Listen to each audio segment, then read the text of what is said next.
Hello and welcome back to the Final Flight podcast. Myself, Joe and Rich are back once again, and tonight of all nights we are very excited because the jumps are back, people. It's Chepstow weekend starting tomorrow. We're really looking forward to it. We cannot wait. We've had one of the best days that we've probably ever had today. We'll get onto that shortly, but we're looking forward to talking through all the jumps racing to come. Every Thursday night live we will be here, so please do like and subscribe and let us know your thoughts in the comments. So, boys, the jumps are back. Are we ready? Rich, I'll come to you first. You boys are obviously mega on the flat, but it's my time to shine. It's the jumps' time to shine. Are you ready for it, mate? I hope so. Yeah, bring it on. Like you, Joe, you excited to get stuck in and learn as you go sort of thing? Yeah, mate, definitely. Obviously, I had the odd winner last year, Marine National, horses like that. But no, I'm excited to see all the good ones back out, and especially what happened today and what we've seen. I can't wait. Now it's sort of brought the buzz back, and I can't wait. Yeah, I think the news that we've sort of got for today, we'll probably announce that sort of halfway through. So we'll keep a few people waiting a little bit longer. But what we're going to do is obviously we're going to talk through days 1 and 2 of the Chepstow kick-off season opening meeting. And we're looking forward to it, like I say. So we're going to get straight into it and stop the waiting around. So, boys, the first race obviously kicks off. It's a veterans chase, over 2 miles 7, the 135. And you've got a load of older heads in here. Some really nice horses coming back for a crack at a veterans chase. Good Boy Bobby's currently in at favourite. You've got the likes of I Wright, Danny Kerwin, Thomas Darby's in here. Land of Smiles and Court Master. Darasha Counter makes a reappearance again as well. So, I'll come to you guys because for me, it's a good race to get stuck into, and obviously it's nice to see some of these horses coming back. But I think it's always a tough one to dissect. But have you guys got any sort of thoughts on this race, or do you think, like myself, it's just a bit more of a just pick one of your old favourites and hope they have a good run sort of thing? Rich, I'll come to you first, mate. Yeah, it's tricky, these veteran races, because like you say, you tend to just to pick ones that you've backed throughout the years. One that I've kind of liked is Thomas Darby. He was a smart hurdler. I think he was a Grade 2 winning hurdler. Won the which race did he win? Was it Aintree? Newbury. Won the long distance hurdle at Newbury. He's fairly lightly raced over fences. I think he's only managed 4 runs over fences. So but even at 10, the potential could be still a little bit of improvement to come from him. So that's the kind of one I've landed on for that race. Nice. What about you, Joe? I'm a little bit like, I've got one selection, but it's more of a tentative selection. What's your thoughts on the first race kick off the jump season? Yeah, I'm the same as you, really. It's it's not going to be a massive play, but I Wright caught my eye. Obviously, last time out was at Ascot in the Grade 1. Now, don't get me wrong, he got battered by Shishkin, but only finished 3 lengths behind Fakir Doudary, which isn't bad form at all. The horse runs well fresh, and obviously in a Grade 1 last time, so coming back into handicap company, he's got a chance, runs well fresh. That's an important factor because, like we've already seen, we've seen the clash with Manila Indoor, Conflated and Delta Work. The 2 Gordon Elliott horses were said to be as fat as a pig before the ring, and it sort of showed in the race a bit. So yeah, not going into too much detail, but I Wright for me. Yeah, I'm with you there, Joe, mate. I'm sort of an I Wright before. I've backed him a few times in the past. He was second to Sounds Russian for me at a big price once before. He's obviously beaten the likes of Good Boy Bobby in the past, so I think there's a tentative selection. I think he's seen a little bit of money, to be fair, a little bit of support. So I think I Wright's probably going to be the one for me as well to kick off the veterans chase. Like I say, it's just a really good race. We obviously know from today, after what's gone on, it's great to see some of these older horses coming back and still enjoying it. And fingers crossed they can all enjoy themselves and get round safely and have a good time doing it. Right, so that's obviously a nice little way to start off the day. But we're going to move on now to the International Novices Hurdle over 2 mile, the 248, which is a really nice race. Now, the likes of Nichols and John Joe O'Neill have dominated this race over the last few years. And if you look at their couple of runners in here, you've got what looks like a short price favourite, Panjari for Nichols, who's a German recruit from the flat. Looks to be a decent type, a listed winner, although, I sort of mentioned before that, that you go through the form, his wins have come on good ground. So whether he'll like the rain, I'm not too sure. Though, so they do a lot of rain overnight. So I think you want to be looking at sort of soft ground horses. And And for John Joe, you've got Zonda, I think it was. Zonda. Zonda, who was a bit of an unknown, was a £95,000 purchase. And to be fair, I've looked into it, a lovely looking grey, but unraced. So to chance that when I first time out, I'm not too sure. The one I quite like in here, well, there's a couple I like, to be fair. There's a horse called Classic King for Emma Lavelle. I think this horse got a decent chance and come second behind a Nichols horse called Meatloaf, but it was giving away £15 that day, and I thought it was a pretty decent run. So I think coming into this race, I think it's got a really good chance. And the other one I'd maybe give a small squeak to is one that maybe got a little bit of a mention on Twitter about a week or so ago. And a horse that will probably love it soft big time at a decent price is Diamond Dealer. Now, you'll probably remember this horse. We sort of spoke about it before. Probably really wants it soft, looks a bit of a stayer in the making. So the forecasted range should suit that horse down to the ground and get sort of 50 to 1 at the moment. So, yeah, I think Classic King would be my main shout and maybe a tiny little each way on Diamond Dealer. But I think I'll be taking on Panjari myself. What about you guys? I'll come to you first, Rich. Are you in the same camp as me, or have you got any ideas on something else? Tricky. I mean, I quite like Panjara. He was quite a useful flat horse. Won at a listed level and placed in a Group 3 over in Italy. So, he's quite interesting.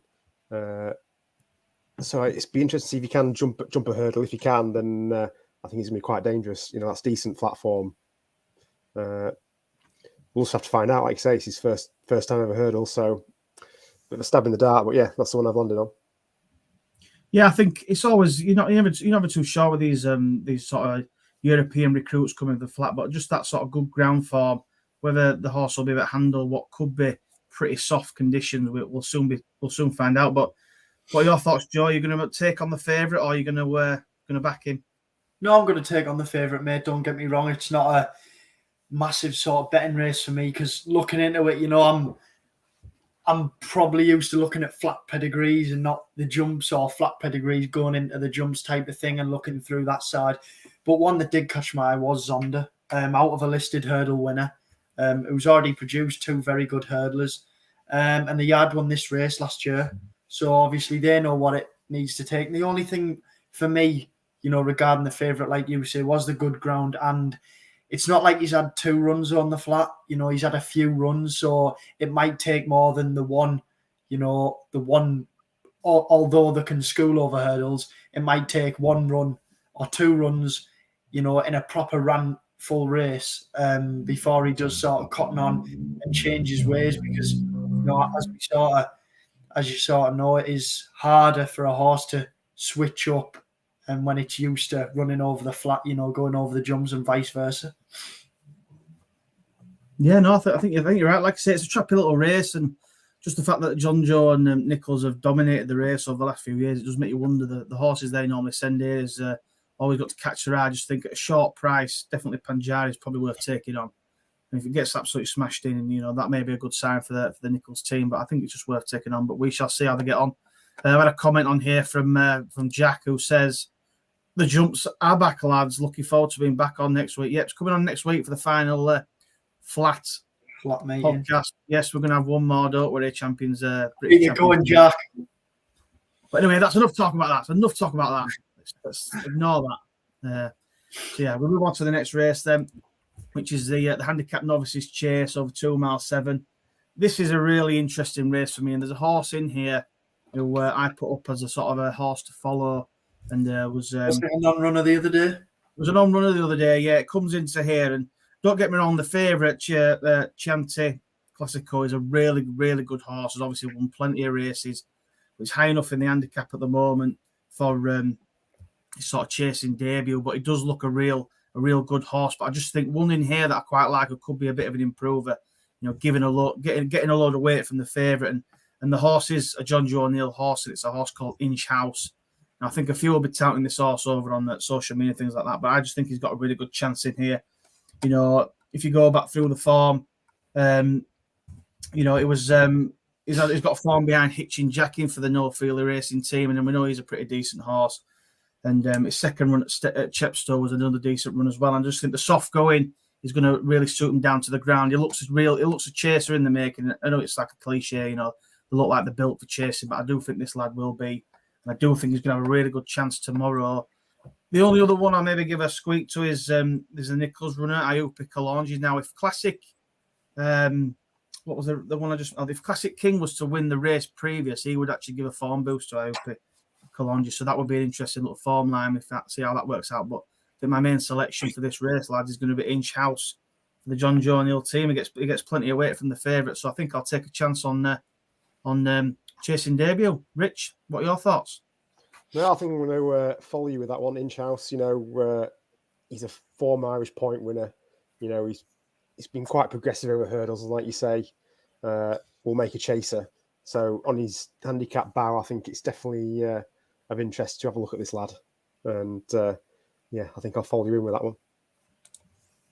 Nice one. What about you, Joe? You're going to follow me in with the Inch House, or you're going to go for something else? The favourite. I mean, the favourite's pretty decent, but got to give a lot of weight away.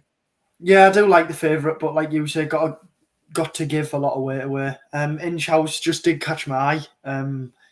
Will get the cut in the ground, which he definitely wants. Like you say, he won a 3 mile point to point on soft ground. He beat a nice horse in second, who is now also trained by John Joe and by the same owners. But it's getting weight off every horse apart from the outsider. And for me, especially, we sort of travelled further down south today, and we found out that there's been, a lot of heavy rain recently. And when horses are coming out for the first run and they're giving weight away, it's a lot harder than a fully fit horse giving weight away. So I think this one could take all a beating if he gets in a bit of a rhythm and gets galloping. Yeah, and sort of another thing I will mention. I mean, Chianti Classico's had a wind up, so it's his first run after a wind up.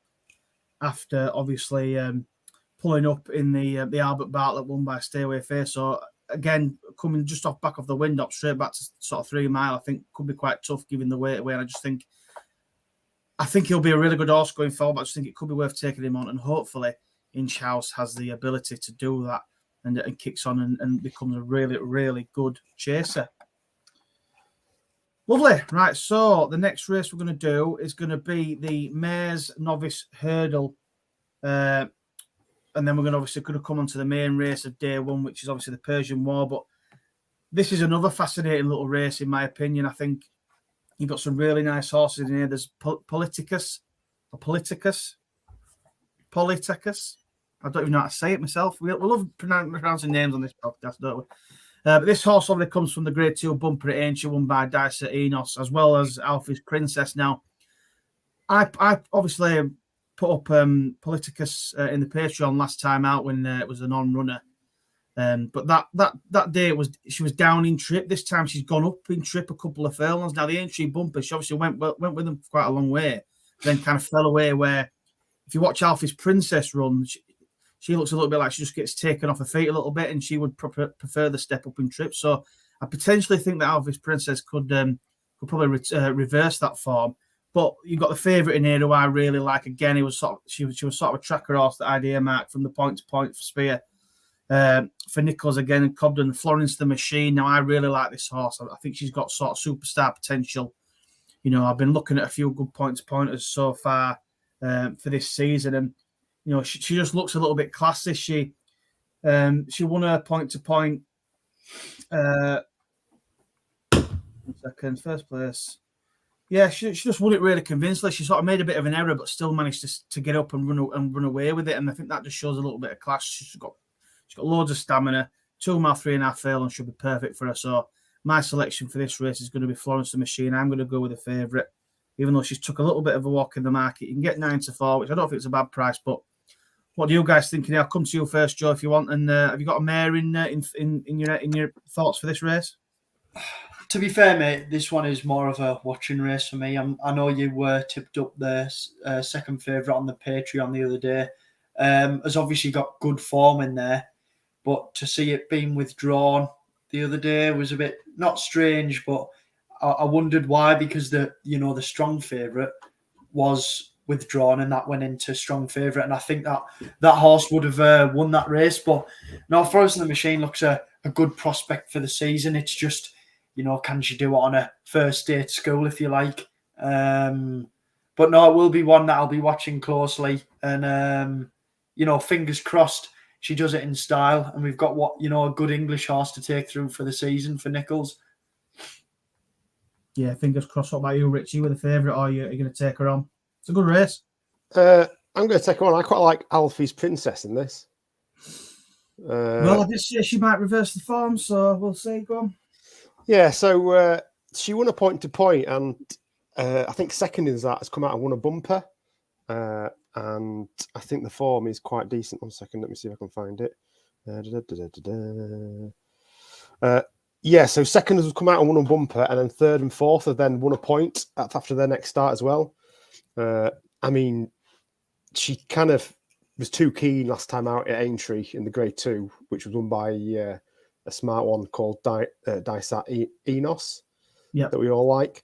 So, I still think that this one's got potential, I wouldn't write her off. I think if she settles better, and I think she could surprise everybody in this one. Yeah, what I like. Yeah, I think she'd probably be my. If hopefully Florence the Machine bolts up, but I think she'd be the one I would put to follow her home. So it'd be interesting to see how the race unfolds. I mean, I can't see Politicus winning off going up in trips. She just seemed to not enjoy the staying on the 2 mile one, going up another couple of furlongs. I think I put her out of the picture, but now I've said that, she probably wins by 4 or 5 lengths or something. So, but yeah, right, cool. That's the Mares Novice Hurdle. So we're going to move on now to the main race of day one, which is obviously the Grade 2 Unibet Persian 1 Novices Hurdle, 2 mile, 3.5 furlong.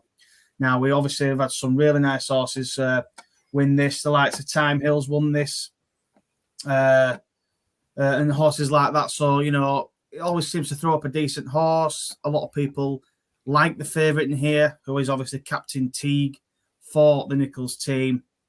He's sort of, the form of his runs last season to come third in the champion bumper on only his second run after winning that bumper at Plumpton was a pretty good run. And it looks, I didn't say look a tad unlucky, but he had a bit of not the easiest run of it, but I think he definitely looks quite strong. Rock House is obviously near for Skelton, who was a winning selection for us a couple of weeks ago, whose form's obviously been boosted today with Cam Sinas winning. Easy as you like, that were impressive. And obviously Rock House beat that horse when they came up against each other in a bumper. And there's a few other nice horses in here as well. You've got Resplendent Grey for the Ollie Murphy team, Delicasse Lunga. I know a few people are touting her with the mare's allowance in here, and sort of Bigger the Rest. I'll come to you, Rich. I'll let you go first on this race, but does it just seem a little bit of a formality? Is Captain T going to live up to the hype, you think? You're muted. Yeah, I do. I mean, he's no real betting proposition for me, obviously, but no, I thought it was very impressive to, on his second run, finish third at Cheltenham. I thought the yard must think he's got some quality behind him just to throw him in second time out in a race like that. So, I think the hype will be justified in this, I hope. He's finished behind Factor File and Dream to Share. They're not bad horses, and I think you can expect them to also come out and do the business over hurdles. I think the bumper last season might turn out to be quite a good one.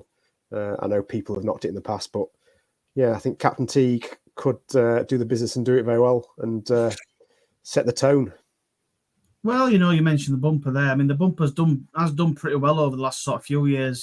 Fast Salvega, MVLM winning and things like that, and horses do tend to improve pretty well from the bumper over the last few years. But I think with Captain Teague, it was a really good run. And to be honest, I mean, obviously it's not really a betting race because I do think he will probably win.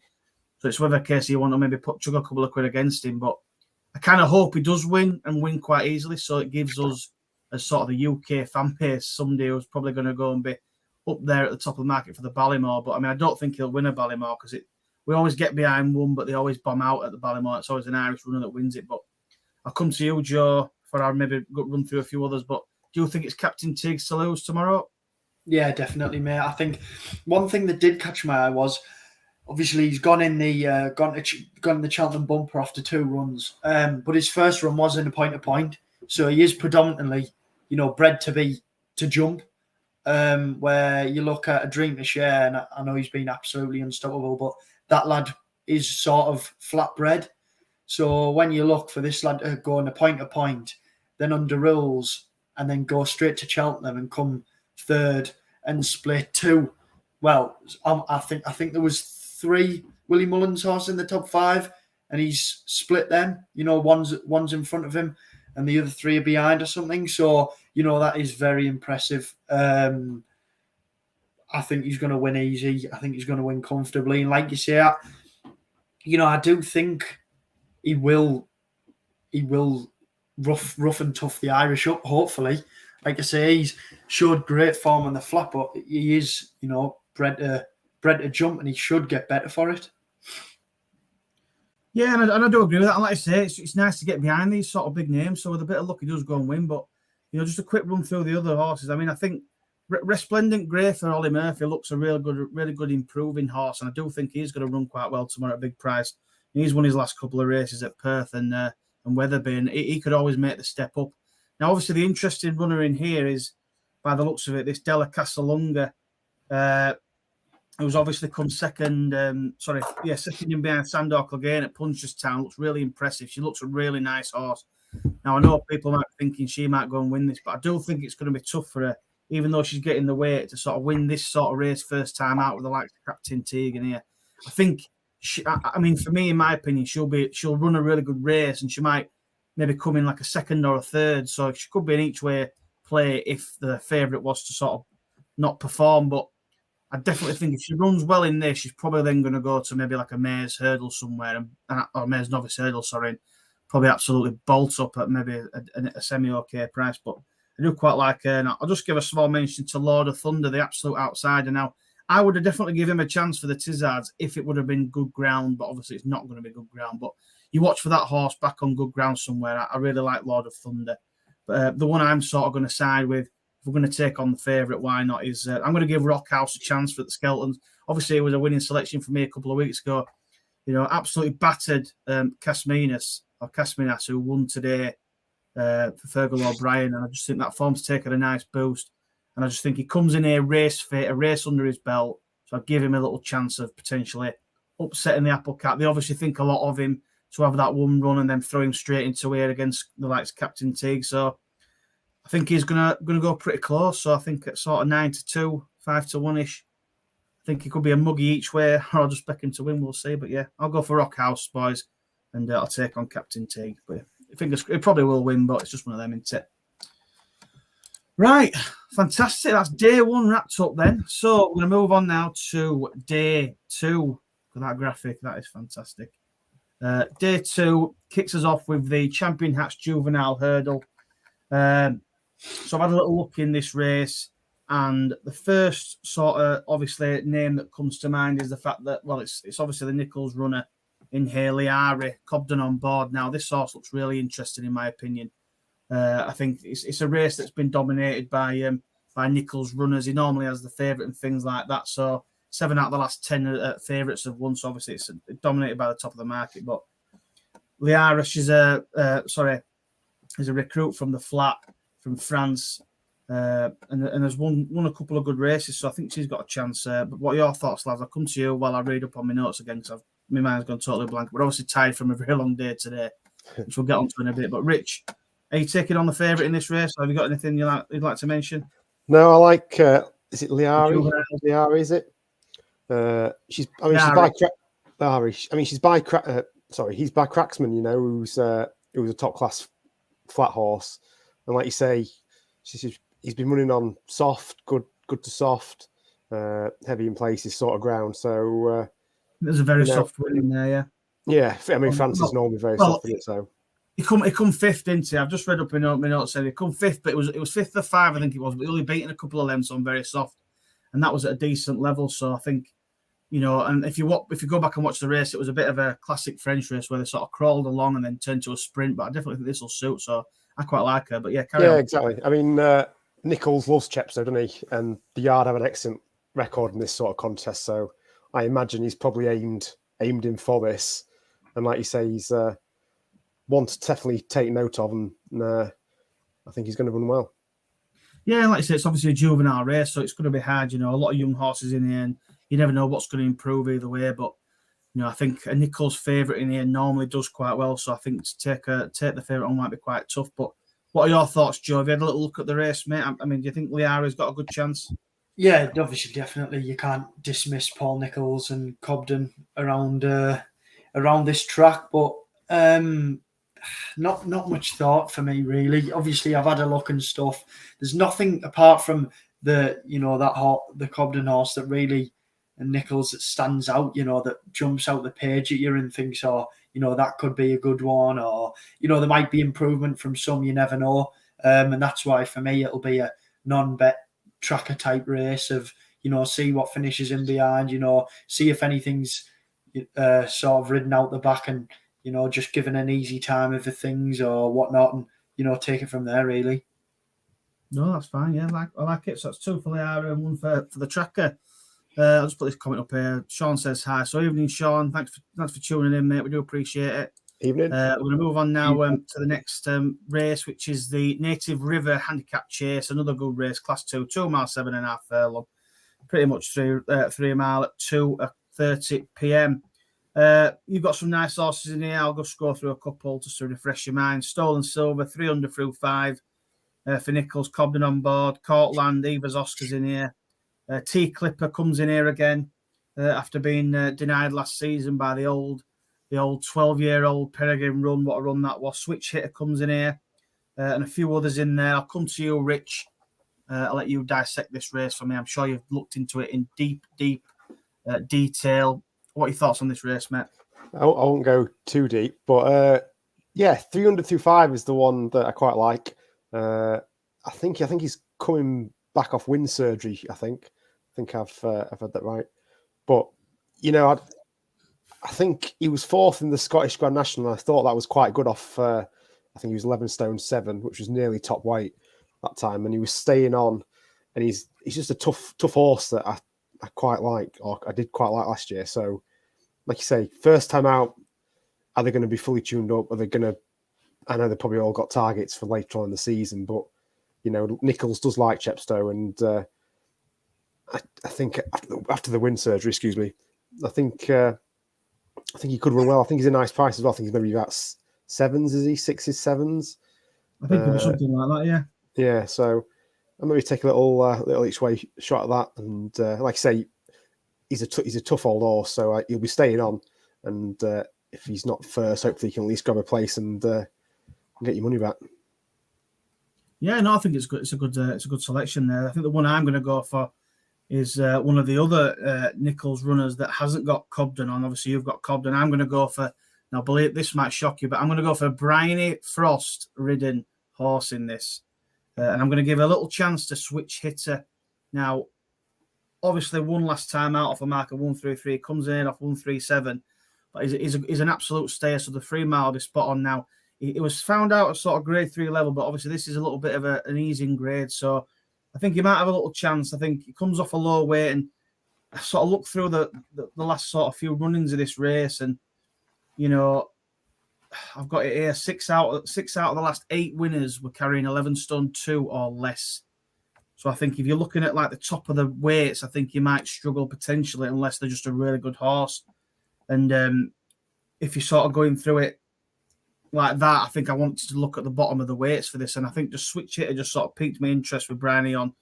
And obviously, I do like Nichols in this Chepstow meeting, so I'm going to give a small chance that he might have just wound up Switch Hitter for a little tilt at this, because I think he thinks he can win a couple of nice handicap chases. So I think he might go well here. So Switch Hitter for me with Bryony on board. What about you, Joe? What are your thoughts, mate? I'm sort of in the form line of Courtland and Brief Times. Obviously, both ran 53 days ago. So the only 2 in here that have sort of had some sort of prep run. But Brief Times caught my eye. Courtland is carrying 11.8 and Brief Times carrying 11.1. So £7 less. Last time out, he's beaten by 14 lengths. Fair enough. But Richie McLernan was on, I'm not a great fan of. He's took keen hold, put him out in front, led. The horse didn't really look happy. Wants more of a lead. And that day, he was giving Courtland £3. So essentially, there's a £10 swing there. And I just feel like the end of like last season sort of thing. Coming into August, he's really sort of coming into his own and he won over 3 miles. So I do think this is one really that could be going under the radar because of he's already been beaten 14 lengths by Cortland, but the weights for me swing it massively. £10 a huge difference. No, that's a great bit of looking into it there, mate. I quite like that selection. Like I say, I think if you're looking down the weights, then that's a good place to start. So fingers crossed we can grab the winner of that race. Right, I'm going to move on now to the 310. So this is the Chepstow Novices Chase now. It's come out to be, there's a 5-runner field in here, and we've obviously got the Nichols runner again, Nappers Hill making his chase debut, which is nice to see. You've got Unexpected Party, Collector's Item, Bella Bliss, and Boar Barley for the Tizards at 20-1. Oh, sorry, actually, I've just remembered something. The previous race, only 2 out of the last 8 favourites have won the race, so it's a race to take the favourites on. So in 300 through 5 is a short price favourite carrying 11 stone 8. Do not back. Right, so we're going to look at this race. I'll come to you, Rich. Nappers Hill. I mean, I really like him. I think he's such a versatile horse. I'm excited for him to go novice chasing with him. Does he just sort of win this? Similar to, I think he just wins it, doesn't he? Yeah, I think he does. Like you say, he's odds on, so not a betting proposition. But he won on the card last year. I think was it the Silver Trophy that he won? Silver Trophy. I think he's actually won on the card the last 2 years. I think he won the Silver Trophy, and the year before that he won the bumper on the second day. So he does like the card. Does old Nappers Hill? Yeah, he was a nice horse. He's a nice hurdler. He won on his last appearance. That was at Sandown. Who did he beat? He beat Goshen, who. Goshen and Time Hill behind. Yeah, exactly. So, that was a grade 2. So I think the fences are going to suit him. Actually, I think he's one to be excited for. In this novice division. So it'd be interesting to see how he goes. But yeah, like I said, it's not a betting proposition, but be a good watch.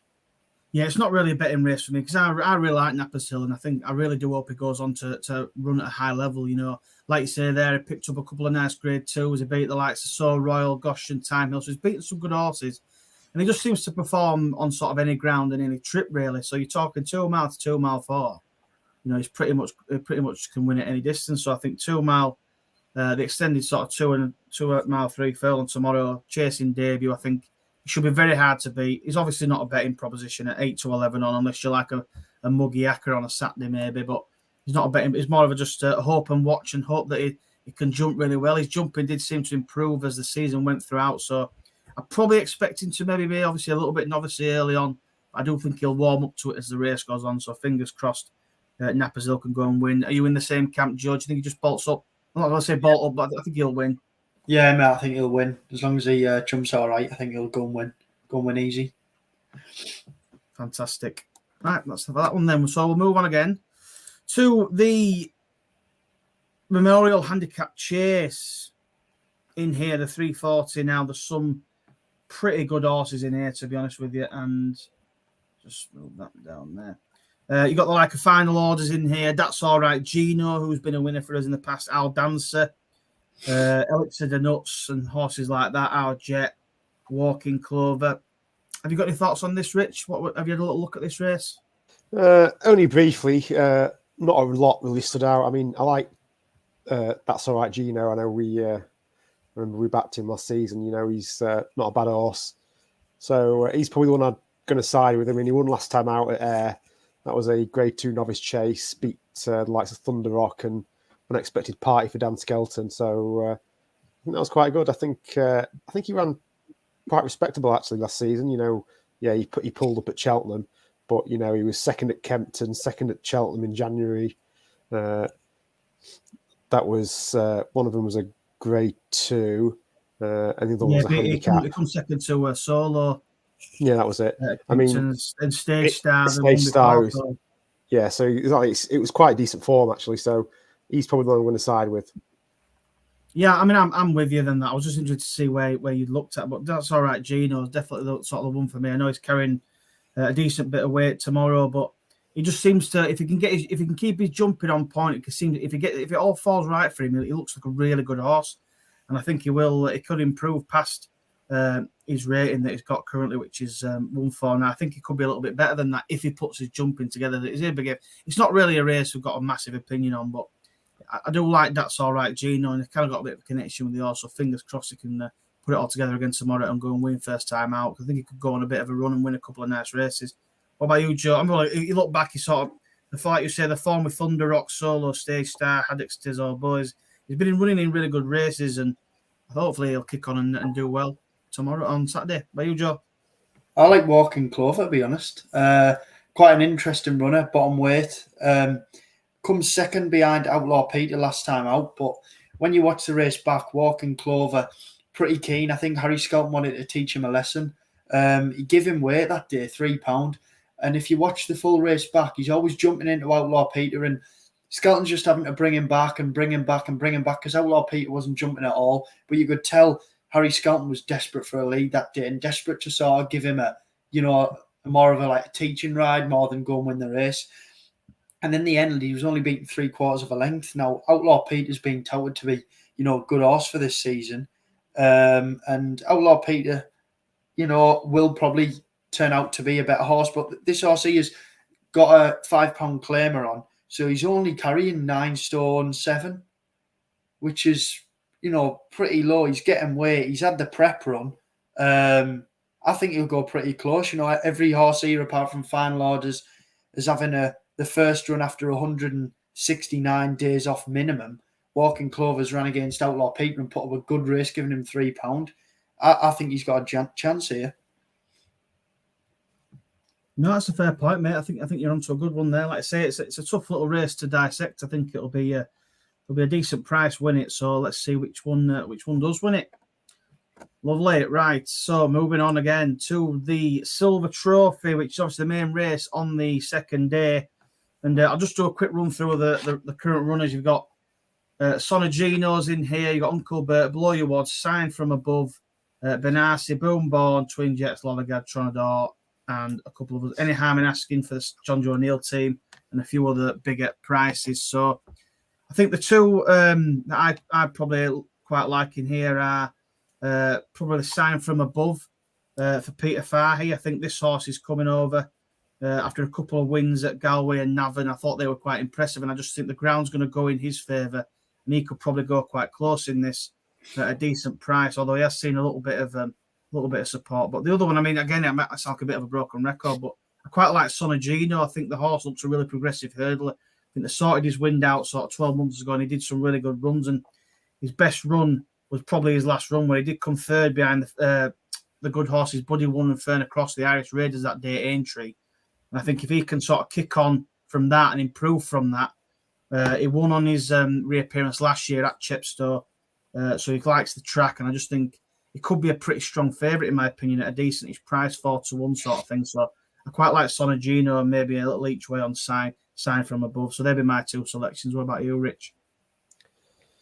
Yeah, I'd probably side with you with that. The only one I really looked at was Twin Jets for, is it Milton Harris? Fairly decent form. In first, pulled up when the ground completely went heavy and it was a bog. But then second, first.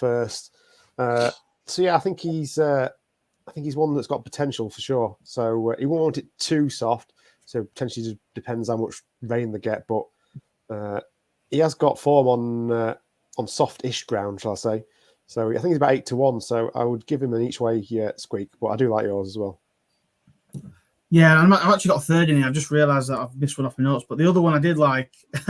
So I like to take a lot of darts at races like this, but I think Benassi for Ollie Murphy might have a squeak. He won a good, decent handicap last time out at the Foss Lass at the end of last season, carrying a decent amount of weight on soft ground, so he could have a little squeak. But I do like Sonagino. I think he looks a real progressive type. But when you're seeing one from Peter Fahey getting backed in, you have to take a bit of notice. So Sign From Above's got a bit of a chance. So what about you, Joe? Are you going completely on something else, or are you sort of with us on one of them? No, Sign From Above's my nut, mate. Obviously beat Interim Coast and who come out. Beat Interim Coast, who come out and beat Mr. Pink and Paula Philly at Ireland the other day. He's improving all the time. he's obviously been ran over 1 mile 4 and 1 mile 6. You know, they've kept him in that sort of area and not give his handicap mark away too much. His prep runs come over a lot further, 2 mile 4, and he looked to have bundles of improvement left in him. Really, he's got strong form on the flat over 2 mile. I know he's not really spoke about anymore, but it's in with Palmerian high definition. Jatara, horses like that. Jatara ran in the mares at Cheltenham. Didn't run a great race, but was only 1 1/4 length behind Marie's Diamond at Leopardstown, I believe. Mhm. So, you know, got good form in there. Money's coming. Irish Raider. I think he's going to improve, and I think he's going to win easy. Fantastic, mate. I absolutely love that. Love an Irish Raider, don't we? Right, so we're going to preview one more race and then maybe just mention something about the last one, but we'll go for the next one before we do our naps and next best and a little bit of an announcement that we've obviously been through today. So the last race we're going to really look at is the 4-year-old hurdle. Now, the 4-year-old hurdle, you know, it is down as a class 2, but it's a decent race and it's thrown some decent horses out of this in the past. The likes of Time White, Grand Sancy has won this race, Silver Streak has obviously won it before, Diego Shano. So a decent horse normally comes out of this. And again, I mean, it's going to sound like a complete broken record, this, but Nichols sends one in here that I think is going to really kick on this season. Affadil, I think, in the same colours as Boot Hill and them sort of horses. I think Affadil in here has got a real good chance, and I really like him. I think if you go back through his form, he's run really well. He sort of got better as he progressed, and he comes second to Ascot to a horse called Blue King de Roe, which is another horse for Nichols, who I do think he's a really good horse as well. But then he come to Air off sort of a pound higher and absolutely bolted up. I mean, I were on that day a decent price. He won sort of 9-2, and he oozed a little bit of class. And I just thought as the season progressed, he got a little bit better. Now he obviously comes in here and for a 4-year-old hurdle, and I think he's probably the one to beat in here. I don't know what sort of price you're going to get because it's not obviously priced up yet, but hopefully it's not too short. But I think he's a pretty strong bet for the Saturday, personally, Affadil, and I think he's going to kick on and be a really, really good hurdler. So fingers crossed that's what he can do. What about you, Joe? Come to you to finish this race off. What are your thoughts, mate? Mate, it's boring. Sound like broken record. I'm with you, Paul Nichols, Harry Cobden.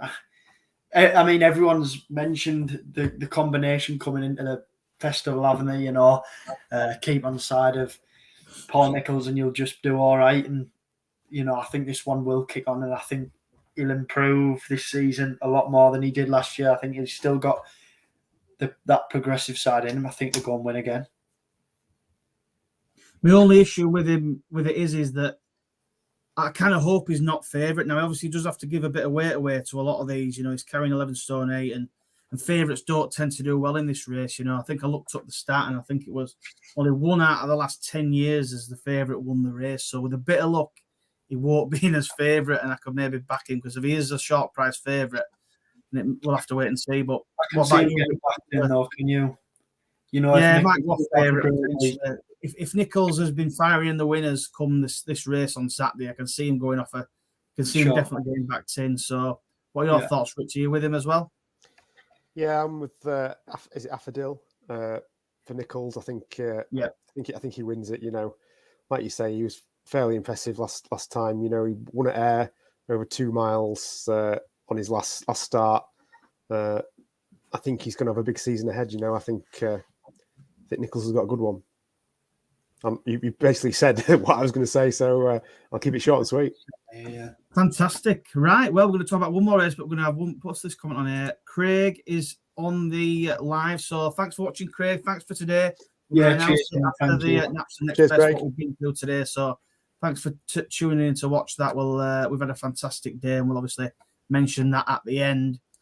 Craig's a great lad. But I've just put the flat race at the end on here because I just thought it was worth a mention that if you go, you know, the last couple of years it's been won by a decent horse. Obviously, Nappers Hill won it a couple of years ago before winning on the card again last year. And then McFabulous won it as well. So Nichols tends to send a decent one here. He's won 5 out of the last 10 renewals. He does send a horse called Cat Boy, which is an unraced horse in here. So it'd be interesting to see how he goes on. It'll probably be short price favourite. Not saying it's going to be a backable price or anything like that, but Nichols does well in this bumper and he does well at this meeting. And it's sometimes you could be sat here at the end of this meeting thinking, wow, look how many winners Nichols has. And I just wanted to take him on because he had so many nice horses going in. But, it can always pay to just stick to what we know. And that's Nichols and Chepstow. Right, boys, that's it. That's it for the first preview weekend. So what we're going to do next is we're going to finish on the naps and next best. And then we're going to do our little bit of an announcement. And then we'll crack on with the season. So I'll come to you, Joe. We'll do next bests, and then we'll finish with our naps. Joe, who's your next best? In fact, actually, I've just realised, boys. In fact, no. Yeah, we'll do it in a minute. We'll go next best, Joe. What's your next best for the weekend? My next best is short, but Captain Teague. Very short. Loads of value there. Fantastic. GSI. What about you, Rich? Next best, mate?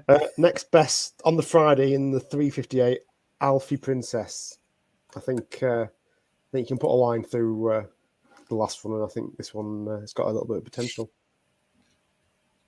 Fantastic. Well, I'm going to go against the grain, man. I'm going to say my next best is going to be Rock House. I think he's going to beat Captain Teague on the tomorrow. I think the skeleton runner is fit. He's ready to go. They know what they've got.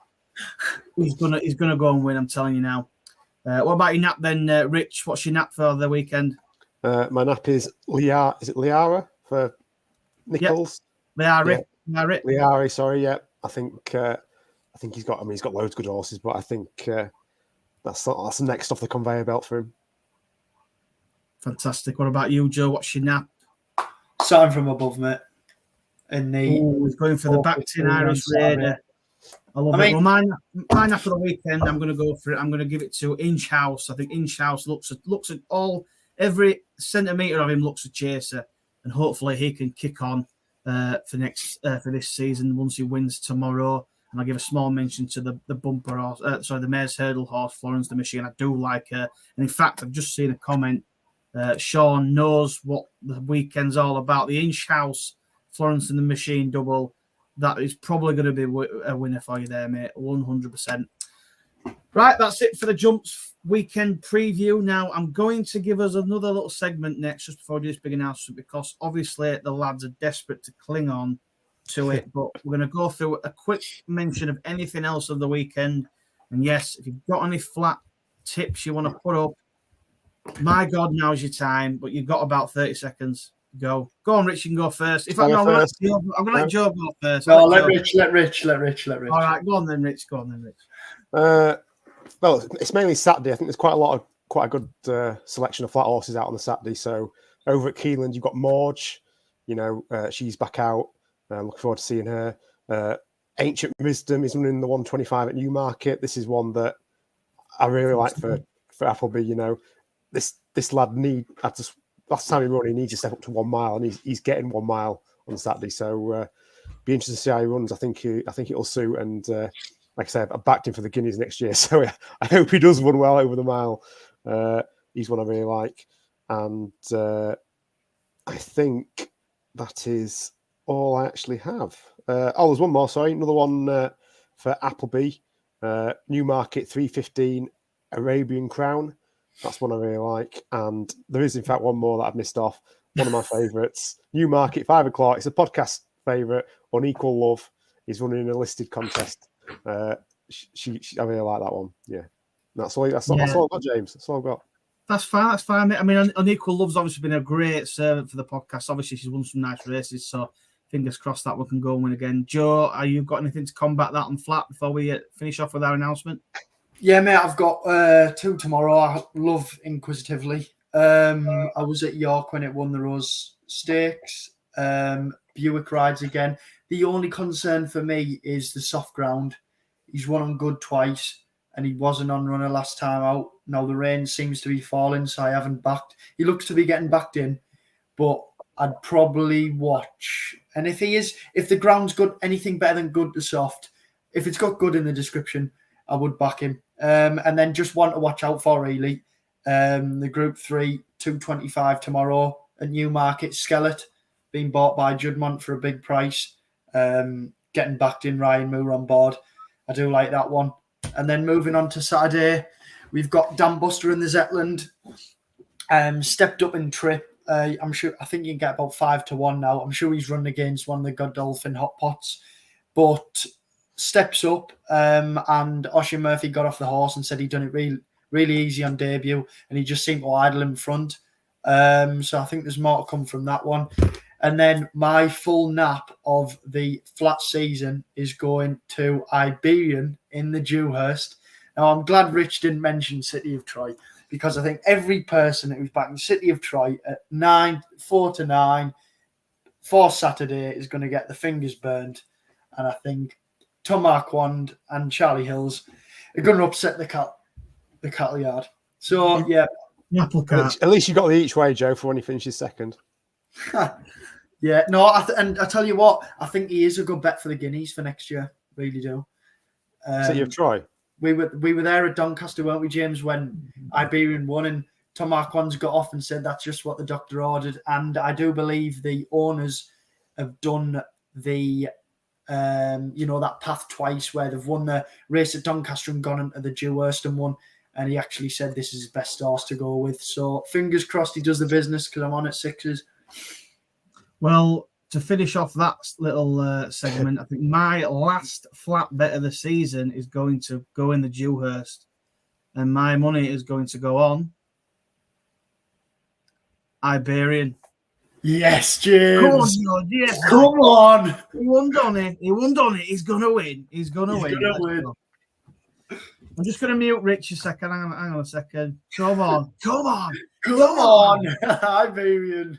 Right, that's enough of that. Right. So it's been brilliant. Honestly, I really enjoyed tonight's podcast, but I'm going to finish on a little bit of an announcement of what we did today and what Craig, who was nicely watching, managed to help sort us out. But what a brilliant day we had. We was lucky enough to be able to go visit the Greenall and Guerrero racing yard.